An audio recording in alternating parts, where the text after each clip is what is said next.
আসসালামু আলাইকুম। আমাদের দেশের যে গোয়েন্দা সংস্থাগুলো রয়েছে, ডিজিএফআই এবং এনএসআই, তাদের মূল কাজ হচ্ছে আমাদের দেশের সার্বিক নিরাপত্তা ব্যবস্থা এবং আমাদের দেশের নিরাপত্তা নিয়ে কোনো ধরনের ঝুঁকি আছে কিনা, বহিঃশত্রু থেকে আমাদের দেশের কোনো সমস্যা হবে কিনা, এইসব বিষয়ে বিভিন্ন ধরনের তথ্য উপাত্ত সংগ্রহ করা। এবং এর পাশাপাশি দেশের অভ্যন্তরের যে পরিস্থিতিগুলো রয়েছে, সেই পরিস্থিতির আলোকেও কিন্তু তারা বিভিন্ন ধরনের তথ্য উপাত্ত সংগ্রহ করেন এবং সেগুলো আমাদের দেশের যে সরকার রয়েছে, যারা দেশ পরিচালনা করছেন, তাদের কাছে হস্তান্তর করেন। তারা সেই ডাটাগুলো অ্যানালাইজ করে সেগুলো বাছ বিচার পুনরায় করে তারা কিন্তু এর বিরুদ্ধে পক্ষে বা বিপক্ষে বিভিন্ন ধরনের অ্যাকশন নিয়ে থাকেন। কিন্তু বর্তমান সময়ে দেখবেন যে আমাদের দেশের এই গোয়েন্দা সংস্থাগুলো থেকে আমাদের দেশের এমন কিছু গণমাধ্যম সমূহ রয়েছে, যে সকল গণমাধ্যম সমূহ এমন এমন গোয়েন্দা তথ্য আমাদের সামনে নিয়ে আসে, যেগুলো আপনার আকাশকে কপালে তুলে দেবে এবং আপনার মনে হবে যে আমাদের দেশের গোয়েন্দা সংস্থাগুলো আসলে কোনো কাজের না, কিংবা আমাদের দেশের গোয়েন্দা সংস্থার হেড করা উচিত ওই গণমাধ্যমের যিনি প্রধান আছেন, কিংবা ওই গণমাধ্যম যারা পরিচালনা করছেন, যারা এই ধরনের রিপোর্ট প্রচার করছেন তাদেরকে। এখন কেন এই কথাগুলো বললাম? এই কথাগুলো বলার পেছনে কিছু বিষয় রয়েছে। আমি প্রথমে গণমাধ্যমের বিষয়টা ক্লিয়ার করে নিচ্ছি। এই যে বিষয়বস্তু, এমন অনেক জিনিস রয়েছে যেগুলো আসলে রাজনৈতিক প্রোপাগান্ডা অথবা একটি মানুষের সম্মানহানি করার অপচেষ্টা, কিংবা মনে করেন যে আমি ব্যক্তিগত কোনো কথা বলবো না, এই যে আন্তর্জাতিক যে রাজনীতি রয়েছে, কিংবা আমাদের যে কূটনৈতিক সম্পর্ক অথবা পররাষ্ট্র নীতিমালা রয়েছে, এই সকল বিষয়বস্তুগুলোকে আঘাত করার মতো এমন অনেক তথ্য কিন্তু এই যে গণমাধ্যমগুলো বিভিন্নভাবে প্রচার প্রচারণা করে থাকে এবং সেগুলোর মূল ভিত্তি বা সোর্স আসলে খুব একটা বাস্তবসম্মত হয় না, বা সেগুলোর তথ্যগুলো অনেক সময় সঠিকও হয় না। তারা দেখা যাচ্ছে যে আকাশ থেকে পেড়ে এনে কোনো একটি জিনিস প্রতিবেদন আকারে সিল মেরে প্রচার করে দিল, এবং সেটি আমাদের জনগণ যদি খায় তাহলে কোনো সমস্যা হয় না, কিংবা জনগণ যদি সেটা দেখে বিভিন্ন ধরনের মন্তব্য করে তাহলে কিছু যায় আসে না। কিন্তু যখন সেই প্রতিবেদন কিংবা সেই তথ্য উপাত্ত একটি দেশের ভাবমূর্তি নষ্ট করতে শুরু করে, বা একটি দেশের সরকার সেই তথ্য উপাত্তকে ভিত্তি করে আরেকটি দেশের পররাষ্ট্রনীতিকে আঘাত করতে চলে যায়, তখন কিন্তু সেটা দেশের ভাবমূর্তি নষ্ট করে, দেশের পররাষ্ট্র নীতির উপর আঘাত হানে এবং সব থেকে বেশি হচ্ছে কূটনৈতিক যে সুসম্পর্ক বা ডিপ্লোমেসি, যেটাকে বলা হয় ডিপ্লোম্যাটিক বিষয়বস্তু, সেটিকে কিন্তু আঘাত করে। এবং এর ভিত্তিতে দেখা যাচ্ছে যে যেই রাষ্ট্রকে বা যেই রাষ্ট্রের পররাষ্ট্র নীতিকে আঘাত করা হলো, যেই রাষ্ট্রের কাছে এই তথ্যের উপর ভিত্তি করে কোনো একটা জিনিস চাওয়া হলো, তখন সেই রাষ্ট্র সেটা অস্বীকার তো করবেই, এবং তার বাইরে গিয়ে আমাদের দেশের পররাষ্ট্রনীতি, আমাদের দেশের বিভিন্ন বিষয়বস্তু রয়েছে, সেটাকেও বিভিন্নভাবে ব্যঙ্গ করা শুরু করবে এবং তারা ভাববে যে আমাদের দেশের সরকার যারা পরিচালনা করছে তারা আসলে একদম মানে কি বলবো, হাত পা গুটিয়ে বসে আছে, তাদের কোনো শক্তি নেই আসলে কিছু করার, বা একটু অপদস্থ হওয়ার মতো বিষয়বস্তু বোঝায় আর কি এখানে। তো এই যে বিষয়টা বললাম, এই বিষয়টা বলার পেছনে গুরুত্বপূর্ণ যে কারণটা হলো সেটা হচ্ছে আওয়ামী লীগের অফিস কার্যক্রম। সম্প্রতি আপনারা দেখবেন যে বিভিন্ন গণমাধ্যমে বেশ কিছুদিন ধরে কিন্তু একটা বিষয় ঘুরছে, সেটা হচ্ছে কলকাতায় আওয়ামী লীগের অফিস হয়েছে। এখন অফিস বলতে ওইটা কি, সেটা আপনারা সবাই জানেন যে আওয়ামী লীগ রুম টুম ভাড়া নিয়েছে পলাতক নেতাকর্মীরা বসার জন্য, কথাবার্তা বলার জন্য। এবং শুধু তাই নয়, সম্প্রতি আমাদের কিছু বাংলাদেশের সুনামধন্য গণমাধ্যম রয়েছে, যারা বিগত দিন তাদের যে স্বভাব চরিত্র রয়েছে, সেই স্বভাব চরিত্রের কারণে বিগত সরকারের নানা ধরনের নির্যাতনের শিকারও তারা হয়েছে, তাদের কার্যক্রমও এক পর্যায়ে নিষিদ্ধই রেখেছিল। এখন তাদের এই যে স্বভাব চরিত্র, এই স্বভাব চরিত্র থেকে তারা কিন্তু এখনো বের হতে পারেনি।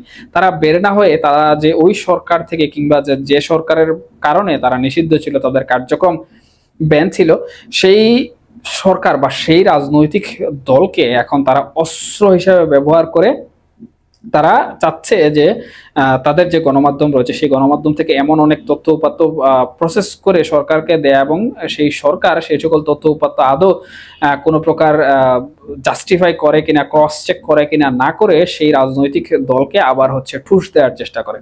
তবে এই ঠুস দেওয়ার চেষ্টার কারণে আমি প্রথমে যেভাবে বললাম, দেশের পররাষ্ট্রনৈতিক কূটনৈতিক সম্পর্ক, এমনকি দেশের যে ভাবমূর্তি রয়েছে, সরকারের যে ভাবমূর্তি রয়েছে, সেটাও প্রশ্নবিদ্ধ হয়ে যায় বা হয়ে যাচ্ছে। তো এই যে আওয়ামী লীগের পার্টি অফিস, তারা পার্টি অফিস, ভারতে পার্টি অফিস কিছুদিন আগে বেশ কিছু সময় ইতিহাস যদি পর্যালোচনা করি তাহলে এখানে দেখা যায় যে নেপালেরও রাজনৈতিক দলগুলো যখন নির্বাসিত হয়েছিল তখন তারাও তাদের রাজনৈতিক কর্মকাণ্ড করেছে, কিন্তু কোনো ব্যানার উল্লেখ না করে। তারা শুধুমাত্র চেয়ার টেবিল বসিয়ে রুম করেছে, সেখানে মানুষজন জড়ো হয়েছে, কথাবার্তা বলেছে। আবার আমাদের মহান মুক্তিযুদ্ধের সময় কিন্তু ভারতে সরকারও গঠন করা হয়েছিল, প্রবাসী সরকার। এটা প্রেক্ষাপট অনুযায়ী করা যায়, কিন্তু আরো অনেক দেশ রয়েছে যারা তাদের নির্বাসিত রাজনৈতিক দল এসে ভারতে রাজনৈতিক কর্মকাণ্ড পরিচালনা করার জন্য তারা রুম নিয়ে অফিস চালু করেছে, কিন্তু সেটার মধ্যে কোনো ব্যবহার করেনি, কারণ ব্যানার ব্যবহার করেনি। কারণ ভারতের যে পররাষ্ট্র নীতি রয়েছে সেই পররাষ্ট্র নীতিতে এটা কোনোভাবেই গ্রহণযোগ্য নয় যে অন্য একটি দেশের রাজনৈতিক দল এসে সাইনবোর্ড বিলবোর্ড ব্যবহার করে রাজনৈতিক কর্মকাণ্ড পরিচালনা করবে। তো যেহেতু বাংলাদেশের সরকার এটা ভালো করেই জানে যে ভারতের পররাষ্ট্র নীতি কি এবং ভারতের যে কূটনৈতিক বিষয়বস্তু রয়েছে সেগুলো তারা কিভাবে দেখে, এগুলো তো অবশ্যই সরকার জানে। কারণ আমাদের সরকারে তো যারাই রয়েছে দায়িত্বে তারা তো অনেক অনেক বেশি জানার লোক, অনেক বেশি মানার লোক, তারা অনেক বেশি জানার, অনেক বেশি বুঝেন, অনেক বেশি পড়াশোনা করেছেন। তো তারা যখন এইসব বিষয়বস্তু জেনেও আরেকটি সরকারকে, আরেকটি রাষ্ট্রকে বলেন যে এই অফিসগুলো বন্ধ করে দেন, তখন যদি সেই দেশের পররাষ্ট্র নীতিমালা থেকে বলা হয় যে আপনারা যেটা বলছেন এটা হচ্ছে সম্পূর্ণ অযৌক্তিক এবং আমরা আমাদের দেশের মধ্যে কোনো ধরনের ঝুঁকি দেখছি না তাদের অফিসের কারণে বা তাদের এই সকল বিষয়বস্তুর কারণে, তখন আপনার দেশের কূটনৈতিক বিষয়বস্তু কোথায় থাকে, আপনার দেশের পররাষ্ট্র নীতিমালা কোথায় থাকে? সেটা অবশ্যই অবশ্যই আমি মনে করি যে এই ধরনের কাজকর্ম বা এই ধরনের পদক্ষেপ অবশ্যই আমাদের দেশের যে কূটনৈতিক বিষয়বস্তু রয়েছে, আমাদের দেশের পররাষ্ট্র নীতিমালা রয়েছে, আমাদের দেশের যে ভাবমূর্তি রয়েছে, বর্তমানে যে সরকার দেশ চালাচ্ছে সেই সরকারকেও হাসির পাত্র করে। কারণ এখানে আপনি সব জিনিস জানেন খোলাখুলি ভাবে, সব জিনিস খোলাখুলি ভাবে জেনেও আপনি যখন এই ধরনের একটি বিবৃতি অন্য একটি সরকারকে দিয়ে দেন তখন সেটা অবশ্যই হাসির কারণ হয়ে দাঁড়ায়। শুধু এই বিষয়টি নয়, আরেকটি বিষয় রয়েছে যে সম্প্রতি দেখবেন গণমাধ্যমের মধ্যে প্রচারিত হচ্ছে বা প্রতিবেদন আকারে প্রচারিত হচ্ছে, আমি গণমাধ্যম সমূহের কথা আগেই বলে ফেলেছি। সেখানে বলা হচ্ছে যে শেখ হাসিনা দিল্লিতে কার্যালয় শুরু করেছেন এবং সেই কার্যালয়ের নাকি সার্বিক দায়িত্ব পালন করছেন হচ্ছে অজিত দোভাল। এখন অজিত দোভাল কে সেটা তো অবশ্যই আপনারা ভালো করেই জানেন, আর শেখ হাসিনা কে সেটাও আপনারা ভালো করে জানেন, এখানে বলার কোনো কিছুই নেই। এখন শেখ হাসিনা অফিস করছেন অথচ ভারতের একজন যিনি বর্তমানে দায়িত্ব তো রয়েছেন, ভারতের দায়িত্ব, ভারতের নিরাপত্তা সংস্থার প্রধান, উনি নাকি শেখ হাসিনার এই অফিসের কার্যক্রম পরিচালনা করছেন। এটা হচ্ছে আকাশ কুসুম কথাবার্তা, যেটার কোনো লজিক নেই, এটা সম্পূর্ণ লজিকের বাইরে। কারণ উনি ওনার নিজের দেশের পররাষ্ট্র নীতিমালা, উনি নিজের দেশের গোয়েন্দা তৎপরতা নিয়ে উনি হয়তো বা হাঁসফাঁস করছেন। কিছুদিন পর পর পাকিস্তানের সাথে গেঞ্জাম হয়ে যাচ্ছে, কিছুদিন পর পর আমেরিকার সাথে গেঞ্জাম হয়ে যাচ্ছে, কিছুদিন পর পর চীনের সাথে গেঞ্জাম হয়ে যাচ্ছে, এদিকে মায়ানমারের সাথে তাদের গেঞ্জাম চলছে। হ্যাঁ, তো তারা তাদের দেশের নিরাপত্তা বিষয় নিয়ে চিন্তা করবে নাকি হচ্ছে শেখ হাসিনা কার সাথে ফোনে কথা বলবেন, শেখ হাসিনা দিল্লির অফিসে কার সাথে কি করবেন, এগুলো নিয়ে চিন্তা করবেন? হ্যাঁ, এখানে বলতে পারেন যে হচ্ছে অজিত দোভাল হয়তো বা কিছু কিছু বিষয়ে সাহায্য সহযোগিতা করছেন, করতে পারেন, নরেন্দ্র মোদী করছেন, কিংবা আমি মনে করি এগুলো তারা করছেন না। এগুলো তারা কোন বেসিসে করবেন? এগুলো বেসিসে করার কোনো লজিক নাই এখানে। তো আপনারা যে এই যে গণমাধ্যমে আকাশ কুসুম গল্প যেগুলো দেন এবং সেই আকাশ কুসুম গল্পের ভিত্তিতে আমাদের সরকারও ছোট বাচ্চাদের মতো জাস্টিফাই না করে তারা বিভিন্ন ধরনের বিবৃতি দিয়ে দেয় এবং অন্য দেশের পররাষ্ট্র নীতিমালাকে হিট করা শুরু করে, এগুলো আসলে কোনোভাবেই আমি মনে করি না যুক্তিযুক্ত। এখন আমাকে অনেকেই প্রশ্ন করতে পারেন যে ভাই আপনি কি এখানে আওয়ামী লীগের পক্ষে কথা বলছেন? না, আমি আওয়ামী লীগের পক্ষে কোনো ধরনের কথাবার্তা বলছি না।